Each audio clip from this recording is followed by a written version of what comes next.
நன்றியும் வணக்கத்தையும் தெரிவித்துக் கொண்டு எனது ஆசானான டி.எம். பாலமுருகன் அவர்களின் பொற்பாதம் பணிதேன் பணியை தூங்குகின்றேன். முருகா, முகுந்தமாள் மருகா, முன்னவனா மூத்தவனா, அனைவருக்கும் முதல்வனாய் விளங்கும் கணபதிக்கு பின்பிறந்தவன் முருகன், செந்தில் முதல்வனே, மாயவன் மருகனே, ஒரு கைமுகன் தம்பியே, உம்முடைய தண்டைக்கால் எப்பொழுதும் மறவாத நம்பியை வாழும் இக்குறிச்சி நல்ல கொற்றவனுக்கு மகளாய் பிறப்பெடுக்க வைத்தார். நம்பிக்கை மகளாய் பிறப்பெடுக்க வைத்து நற்தமிழ் மொழிய அனைத்து மக்களும் என்னை செல்லமாக ஒவ்வொரு இல்லத்திலும் உள்ளவர்களின் உள்ளத்திலும் வள்ளி வள்ளி வள்ளி என பெயர் பெற செய்து பற்பல வல்லுநர்களிடம் கல்வி பயின்று கற்றவரிடத்திலும் என்னை பெற்றவரிடத்திலும் சுற்றவரிடத்திலும் பேரும் புகழும் பெற செய்த கந்த பெருமானுக்கு நன்றி சொல்லத்தான் வேண்டும். மேலும் இக்குறிஞ்சில் உள்ள கொற்றவனுக்கு மகளாய் பிறப்பெடுக்க வைத்து தத்தி தத்தி தாவி குதித்து விளையாடும் பிள்ளை பிராயம் கடந்து துள்ளி திரியும் பள்ளி பருவத்தில் கூட என்னை யார் நகைக்காத வண்ணம் வள்ளி என பெயருக்கு தகுந்தார் போல் பெரியவர் முதல் என்னில் சிறியவர் வரை யாரையும் பகைக்காத வாழ்வு கொடுத்த வடிவேலவா, உன் பாதம் தொட்டு என் பணியை துவங்குகின்றேன் சுவாமி.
நன்றி.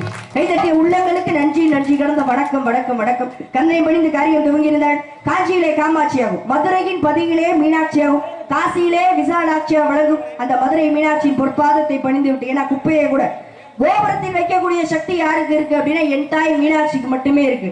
அப்பேற்பட்டவள் வந்து அவளை வேண்டவங்களுக்கு மட்டும்தான், மீனாட்சியை நினைக்கிறவங்களுக்கு மட்டும்தான் அருள் செய்யணும்ன்ற எண்ணமே கிடையாது யாருக்குமே.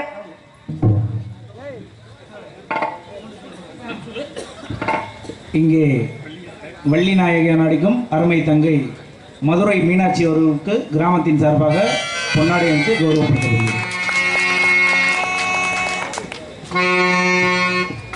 பொன்னாடை போத்தி கௌரவப்படுத்தியதற்கு எனது சார்பாக எனது நாடக குழு சார்பாகவும் நன்றி நன்றி கடந்த வணக்கம் வணக்கம் வணக்கம்.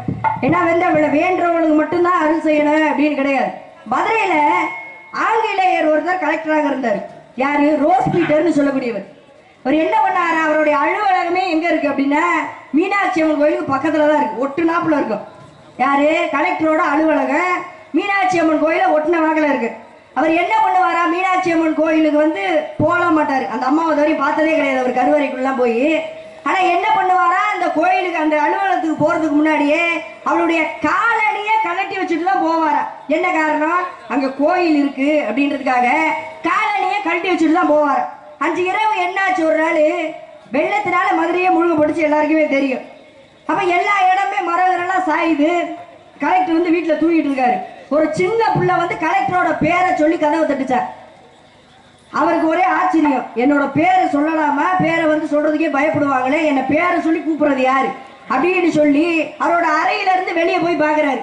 வெளியில போய் பார்த்தா ஒரு சின்ன குழந்தை, 6 வயசு குழந்தை கதவை தட்டி நிக்குது. வெளியில வான்னு சொல்லி, யாருமா நீ இந்த நேரத்துல வந்து கதவை தட்டிட்டு இருக்கேன்னு சொல்லி கேட்க, நீ வெளியில வா நான் சொல்றேன் அப்படின்னு சொல்ல. அவர் வெளியில வந்தோடனே அந்த வீடு தரமட்டமாயிருச்சு.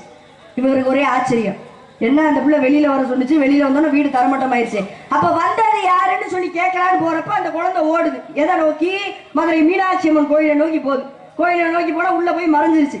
அப்ப வந்தது மீனாட்சி தான் சொல்லி அவர் என்ன பண்றாரு, அந்த பாதை வந்து செருப்பே போடாம என்ன வந்து முள்ளுலையும் கல்லுலையும் நடந்து வந்து என்னை காப்பாத்திருக்கே, அந்த பாதத்துக்கு நம்ம என்ன பண்ணணும், பாத ரட்சகம் செஞ்சு கொடுக்கணும் அப்படின்றதுக்காக அந்த ரோஸ் பீட்டர் என்பவர் என்ன பண்ணாரா, மதுரை மீனாட்சிக்கு வைரத்தினாலே பாத ரட்சகம் செய்து வச்சார். இன்று வரைக்குமே அம்மா வந்து குதிரை வாகனத்துல வரும்போது அவர் கொடுத்த அந்த பாத ரட்சகம் போட்டு தான் வெளியில வருவாங்க. அந்த பாத ரட்சகத்துல பார்த்தா ரோஸ் பீட்டர்னு சொல்லி பொறிக்கப்பட்டிருக்கும். அப்பேற்பட்ட சிறப்பும் யாருக்கு இருக்கு, அவர் ஒரு ஆங்கிலேயர். அப்ப என்னவன் யாருக்கு வேணா அருள் செய்வாங்க. மதுரை மீனாட்சி வந்து அம்மா தாயே என்னை காப்பாத்துன்னு சொல்லி மனசார நினைச்சாலே அருள் செய்வாங்க. அப்பேற்பட்ட சிறப்பு யாருக்கு இருக்கு அப்படின்னா என் தாய் மீனாட்சிக்கு மட்டுமே இருக்கு. அவளின் பொற்பாதத்தை பணிந்து விட்டு பணியை தூங்குவோம்.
கைத்தட்டிய உள்ளங்களுக்கு நன்றி நன்றிக்கிறது வணக்கம். எல்லா கைத்தட்டலும் பக்க மேலத்தை தான் போய் சேரணும். அருமையான பக்க மேலம், அருமையான மைக் செட்டு, இப்படி ரெண்டும் வந்து நல்லா அமைஞ்சாதான் இன்னும் கூடுதலா 2 பாட்டு பாடணும்னு தோணும்.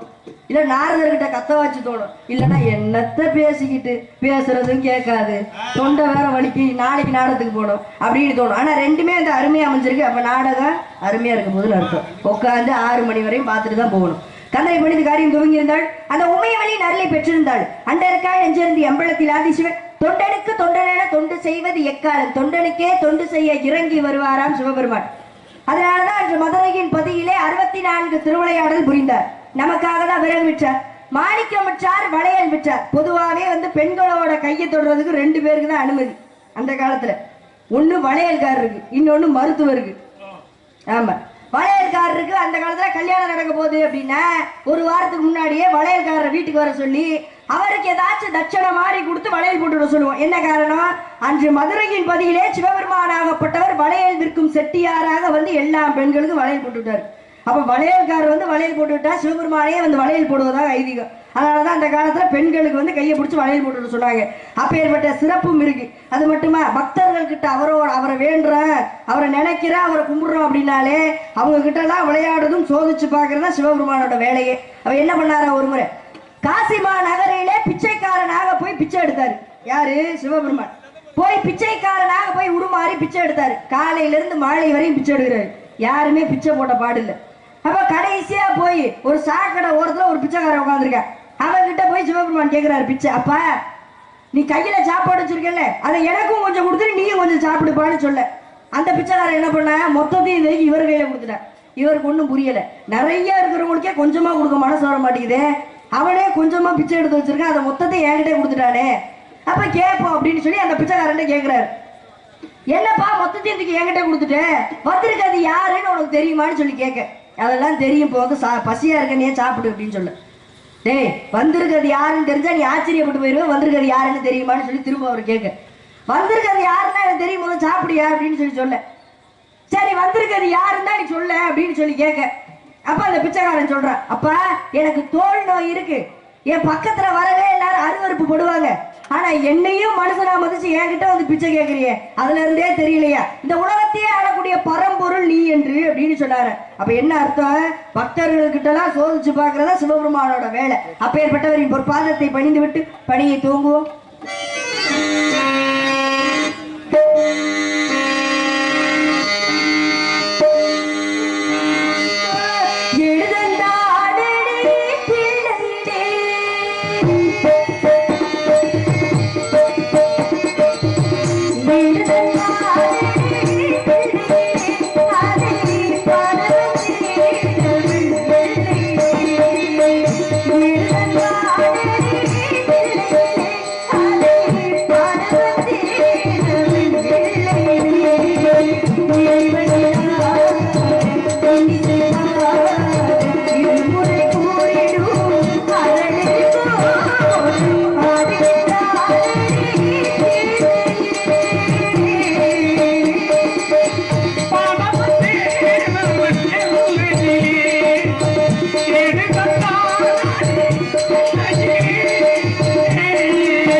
என்னுடைய உள்ளங்களுக்கு நன்றி நன்றி கிடந்த வணக்கம் வணக்கம் வணக்கம். முல்லை குறிஞ்சி மருதம் நெய்தல் பாலை இடத்தில் குறிஞ்சி நிலத்தை ஆட்சி புரியும் எனது தந்தையின் பெயர் நம்பிராஜன், தாயார் பெயர் நங்கை மோகினி, எமது பெயர் வள்ளி. எனக்கு உடன்புறவாத சகோதரர்கள் 7 பேர், 7மே ஆண் பிள்ளைனால மீனாட்சி போல ஒரு பெண் பிள்ளை இல்லைன்ற எங்க அப்பாவுக்கு ரொம்ப நாளா வருத்தம். ஏன்னா எத்தனை ஆம்பளை பிள்ளை இருந்தாலும் மகாலட்சுமி கலாச்சியமா வீட்டுக்கு ஒரு பொம்பளை பிள்ளை இருக்கணும், அதே வருத்தம் எங்க அப்பாவுக்கு இருந்துச்சு. அப்படி வருத்தப்பட்டு இருக்கும் போது வள்ளி கிழங்கு தோன்றும் இடத்துல பள்ளத்திலிருந்து எடுத்து வந்து என்னை ரொம்ப செல்லமாக சீரும் சிறப்புடன் வளர்த்து வருகிறார். பெண் பிள்ளை பிறந்தால் காவலுக்கு அனுப்புவதாக அப்பாவோட வேண்டுதல். அந்த வேண்டுதலுக்கு இணங்க இன்று நான் காவல் புரிய வந்திருக்கிறேன். என்னுடன் என் உயிர் தோழி ஒருத்தி வந்திருக்கா, அதை விட பேர் அழகி ஒருத்தி வரப்போற. அவளை பாத்தீங்கன்னு வச்சுக்கோங்க, அவளோட அழகுல நீங்க எல்லாம் தொபுக்கட்டின்னு விழுந்துருவீங்க. அவ்வளவு ஒரு பேரழகு. பெண்ணுக்கு பெண்ணே பேராசை கொள்ளும் பேரழகி. ஆமா, நாடக உலகத்திலேயே அப்படி ஒரு அழகிய பார்த்துருக்க மாட்டீங்க. அதுக்கு முன்னாடி என் சொந்த பந்தங்களுக்குலாம் எங்க மனசுல என்ன இருக்குன்னு சொல்லல. யாரை நினைச்சிட்டு இருக்கேன்? கந்தனை, கடம்படை, கார்த்திகேயனை, கதிரவேலனை, சண்முகனை, சரவணனை, முகனை, யார் முகனை, அந்த பால முருகனை நினைச்சு உருகி கொண்டிருக்கேன். எங்க வருவனான்றாரு, காட்சி தருவனான்றாரு. அதனால முருகப்பெருமானுக்கு எத்தனை நாமங்கள் இருந்தாலும், எத்தனை பேர் இருந்தாலும் ஞான பண்டாரன்னு சொல்லி ஒரு பேர். எங்க சொல்லுங்க, மாலையை போட்டு உட்காந்துருக்கீங்களே முருகருக்கு, எங்க முருகருக்கு ஞான பண்டாரன்னு பேரு? பழனியில. பழனியில தான் முருகருக்கு வந்து ஞான பண்டாரன்னு சொல்லி பேரு. பண்டாரனாலே பொதுவா நம்ம மக்கள்லாம் என்ன நினைப்பாங்க? பரதேசி பையன், ஒண்ணும் இல்லாதவன், அவனதான பண்டார பையில பரதேசி பையன்னு சொல்லுவோம். பண்டாரனா உண்மையிலேயே தமிழோட அர்த்தம் என்ன அப்படின்னா தன்முன் செல்வத்தை குவித்து வைத்திருப்பவன் என்று பொருள். அப்ப எல்லா செல்வமும் இருக்கவரு ஏன் போய் ஆண்டியா பழனியில உட்காந்துருக்காரு? என்ன காரணம்? ஒரு கட்டத்துக்கு மேல தனக்கு செல்வமே உதவாது, ஞானம் தான் உதவும் தெரிஞ்சதுக்கு அப்புறம் ஞான பண்டாரமாக போய் பழனியில அமர்ந்துட்டாரு. அப்ப நம்ம மக்கள்லாம் என்ன பண்ணுவாங்க? மாலை போட்டு போனா எப்படி இருக்காரு? நீங்களே பாவத்தை தொலைக்கதான் அங்க போறீங்க. சாதாரண மனுஷங்களை கேட்குற மாதிரி ஏறி போறவங்க கீழே மேலே இப்ப சாமி பத்திரி இறங்கி வருவாங்கல்ல, கேட்கறது எப்படி இருக்காரு அவரு, எப்படி இருக்காரு? ஐயப்பா இப்ப போய் பார்க்காதீங்க, அப்புறமா வாங்க அப்படின்னு சொல்ல இவர் வந்து அவரை விசாரிக்கிறாரு. ஏன்டா நீங்க போனதே பாவத்தை தொலைக்க, இவரை அவரை விசாரிக்கிறாரு எப்படி இருக்காரு. சரியில்லைன்னா அப்படியே கீழே இறங்கி வந்துடுறது. திரும்ப எப்படி இருக்காருன்னு போய் கேட்பாங்க. ஏன் இப்ப போய் பார்க்கலன்னா ராஜ அலங்காரம்னு அர்த்தம். அப்ப ராஜ அலங்காரத்தான் போய் பார்ப்பாங்களா? ஆண்டியில பார்த்தா ஆண்டியாக்கி நம்ம எல்லாம் உட்கார வச்சிருவாரா? யாரு சொன்னது? இதெல்லாம் ஆண்டியில பார்த்தா ஆண்டியாக்கி உட்கார வச்சிருவாரு கிடையாது. நம்மளுக்கு என்ன தேவை, என்ன விதிக்கப்பட்டதோ அதுதான் வரும். அதை வந்து கடவுளை வந்து மறைக்கவும் முடியாது, யாராலையும் வந்து கொடுக்கவும் முடியாது. கடவுள் நினைச்சாலும் அதை கொடுக்க முடியும். கடவுள் வேணான்னு நினைச்சா யாராச்சும் கொடுக்க முடியுமா? கொடுக்க முடியாது. அப்ப வந்து போய் பார்க்க முடியும். அப்ப மகாலட்சுமியை போய் பார்த்தோன்னு வச்சுக்கோங்களேன், அவன் செல்வத்தை கொடுப்பா. இதே சரஸ்வதியை போய் பார்த்தோன்னு வச்சுக்கோங்க, அவன் ஞானத்தை கொடுப்பா. ஆனா ஞானத்தையும் செல்வத்தையும் தரக்கூடிய ஒரே தெய்வம் யார் அப்படின்னா அந்த பழனியில இருக்க ஞான பண்டாரம் தான். அதனால போனீங்கன்னா பழனிக்கு பண்டார கொடுத்து ஒரு தடவை பார்த்துட்டு வாங்க. அந்த வருஷம் எப்படி இருக்கு அப்படின்னு சொல்லி நான் அடுத்த வருஷம் வந்து கேட்பேன் எப்படி இருக்கு. சிறப்பாக தான் இருக்கும். அதனால பார்த்துட்டு வந்ததுக்கு அப்புறம் என்ன நடக்கு? நான் எதுக்கு வந்திருக்கேன் இதெல்லாம் சொல்றேனே, நான் எதுக்கு வந்திருக்கேன்? காவலுக்கு வந்திருக்கேன். காவலுக்கு வந்திருக்கேன் அப்படின்னு போய் சொல்லிட்டு காதலிக்க வந்திருக்கேன். ஆமா, யாரை காதலிக்கிறேன்? அந்த முருகப்பெருமானை காதலிக்கிறேன். நானும் பாடுறேன் அவருக்காக, ஆடுறேன், வருவனான்றாரு, காட்சி தருவனான்றாரு. இருந்தாலும் மனசை எப்படி ஆறுதல் படுத்துறது? எம்பெருமான் முருகப்பெருமான் அவரை பத்தி பேசிக்கிட்டு இருக்கும்போது பாடிட்டு இருக்கும்போது இந்த சரியான கூட்டத்துல இருந்து எங்கேயாச்சும் மறைஞ்சிருந்து பார்த்துட்டு இருப்பாரு அப்படின்னு சொல்லி அவருக்காக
ஆமா எப்படி பக்கம் மேல அமைஞ்சிருக்கு கை தட்டணும்ல. நன்றி நன்றி கிடந்த வணக்கம் வணக்கம் வணக்கம்.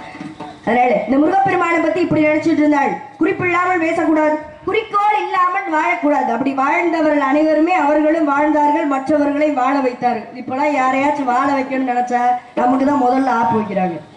ஆமா, யாருக்காச்சும் வந்து உதவி பண்ணணும்னு போவோம், நீ வந்தனாலதான் இவ்வளவு பிரச்சனையே வந்துச்சுன்னு சொல்லி நம்ம மேலேயே பணியை தூக்கி போடுவாங்க.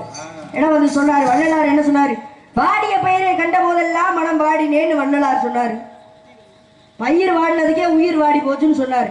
அப்ப எவ்வளவு நல்லவரா இருப்பாரு. அவர் மேலேயே வழக்கு போட்ட உலகம் நம்ம உலகம். எப்படி உலகம் பார்த்துக்கங்க. என்ன வழக்கு போட்டாங்க யோசிச்சேன். என்ன வழக்கு போட்டாங்க? வள்ளலார் மீது எதுக்காக வழக்கு போட்டாங்க அப்படின்னு யோசிக்கும் போது என்ன பண்ணாங்களா, அவர் பாடின திருவருட்பா தப்புன்னு சொல்லி அவர் மீது வழக்கு போடுறாங்க.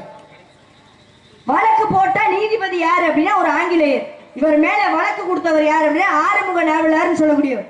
12 பேர் சேர்ந்த குழு அமைத்து இவர் மேல வள்ளலார் மீது வழக்கு போடுறாங்க. அப்படி வழக்கு போட்டாலும் இவர் என்ன பண்றாரு, வள்ளலார வர சொல்லிட்டாங்க நீதிமன்றத்துக்கு. நீதிபதி ஒரு ஆங்கிலேயர். வர சொன்னா வள்ளலார் அங்க இருந்து வராரு. வள்ளலார பார்த்தோன்னா அங்க இருந்த எல்லாருமே எந்திரிச்சுட்டு வணக்கம் சொன்னாங்க. வள்ளலார் மீது வழக்கு கொடுத்தாரு பாருங்க ஆறுமுக நாவலர். அவருமே எந்திரிச்சுட்டு வணக்கம் சொன்னாங்கன்னா இந்த நீதிபதிக்கு ஒன்றும் புரியல.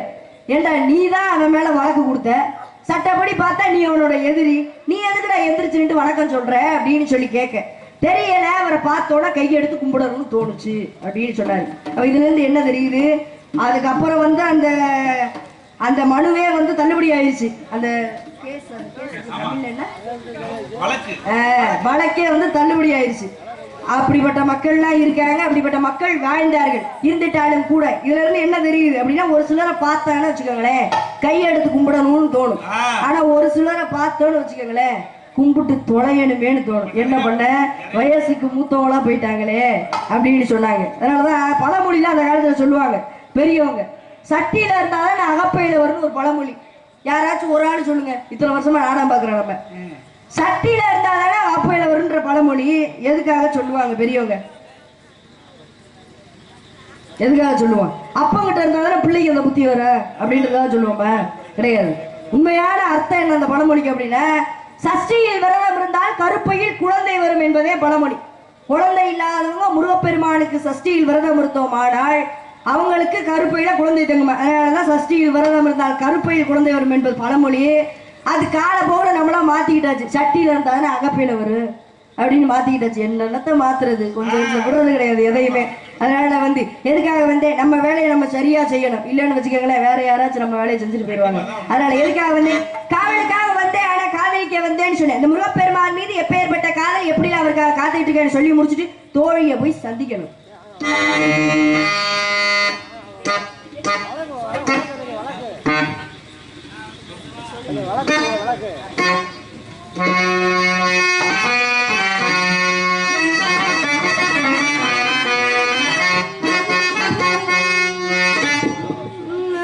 சோலைமலை போரும்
வணக்கம் வணக்கம். அதனால காதலிக்கிறேன்னு சொன்னோட உங்க யாருக்கும் கோவம் இல்லையா? ஏன்னு ஏன் கண்ட்ரோல் பண்ண கிடையாது. நான் யாருக்காக காதலிக்கிறேன் தெரியுமா? உங்க எல்லாருக்காக தான் காதலிக்கிறேன். எவ்வளவு நல்ல மனசு தெரியுமா? சொல்றேன் கேளுங்க என்ன காரணம்னு. நாளைக்கே முருகருக்கு எனக்கும் கல்யாணம் நடந்துருச்சுன்னு வச்சுக்கங்க, நீங்க எல்லாரும் என் கல்யாணத்துக்கு வருவீங்களா? வருவீங்கல்ல? அப்படி வந்தீங்கன்னா உங்க எல்லாரும் கையிலயும் ஓடு கொடுத்து அனுப்புவேன். பிச்சை எடுக்கிறதுக்கா? கிடையாது. சிதம்பரத்துல இருக்க 21,600 தங்க ஓடுகள், அதுல ஒன்னொன்னா கொடுப்பன. நீங்க எல்லாம் பொழைச்சுப்பீங்களா? எவ்வளவு நல்ல மனசு. அப்படி கிடையாதுல்ல. நம்ம குடும்பத்துல பொண்ணு எடுத்துட்டா அந்த குடும்பத்தை எங்க கொண்டு போய் நிப்பாட்டுவோம்? என்ன நீ சொல்றதே சரியில்லை, நடு ரோட்ல கொண்டு போய் நிப்பாட்டுவோமா? கிடையாது. எங்க கொண்டு போய் நிப்பாட்டுவோம்? எல்லா சொத்தையும் எழுதி வாங்கிட மாட்டோமா? அதனால எப்பேற்பட்ட காதல். நீங்க எத்தனை வயசுல காதலிச்சீங்க? அப்ப வீட்டுல அண்ணிக்கிட்ட சொல்லவா? அதான் கேக்குறேன். காதல்னாலே பொதுவா நமக்கு ஞாபகம் வருது என்னது? திருமணம் தானே. அப்ப அண்ணி எத்தனை வயசுல காதலிச்சீங்க? 20 வயசுல காதலிச்சீங்க. சரி, இந்த பக்கம் வேணாம். நான் எப்ப காதலிச்சு தெரியுமா? எனது 5 வயது அறியா பருவத்தில் எனக்கு வாழ்வு தருவேன் என்று வரம் கொடுத்த அந்த வடிவேலனை 5 வயசுல இருந்து காதலிச்சிட்டு இருக்கேன். உங்களை மாதிரி காதல் கிடையாது. புனிதமான காதல், தெய்வீகமான காதல். கட்டுனா அவரை தான் கட்டுவேன், இல்லைனாலும் அவரை தான் கட்டுவேன். ஆமா, காதலிச்சவரையே கரை பிடிக்கவேன்னு நான் ஒரு குறிக்கோளோட வாழ்ந்துட்டு இருக்கேன். அதனால எப்பேற்பட்ட காதலினுடைய காதல்னு சொல்லி முடிச்சுட்டு என்னோட தோழி வந்து ரொம்ப அழகா காத்துட்டு இருக்கா. ஏதோ சொல்ல என்ன துடிக்கிறா, அவகிட்ட போய் கேட்கணும்.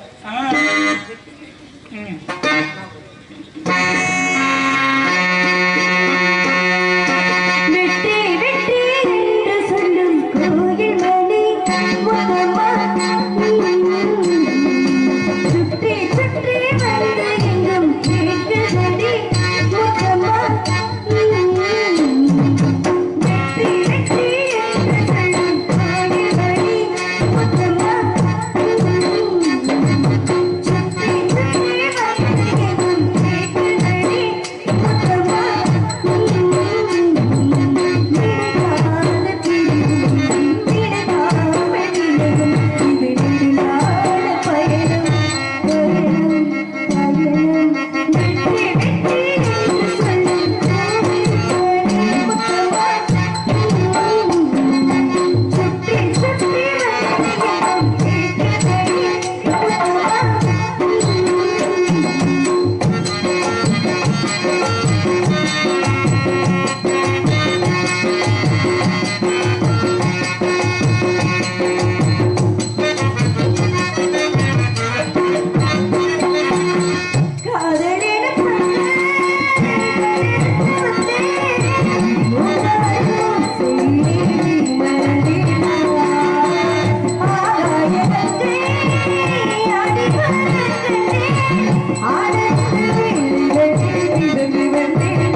பாசமிகு எனது அருமை பேராண்டி அவர்கள்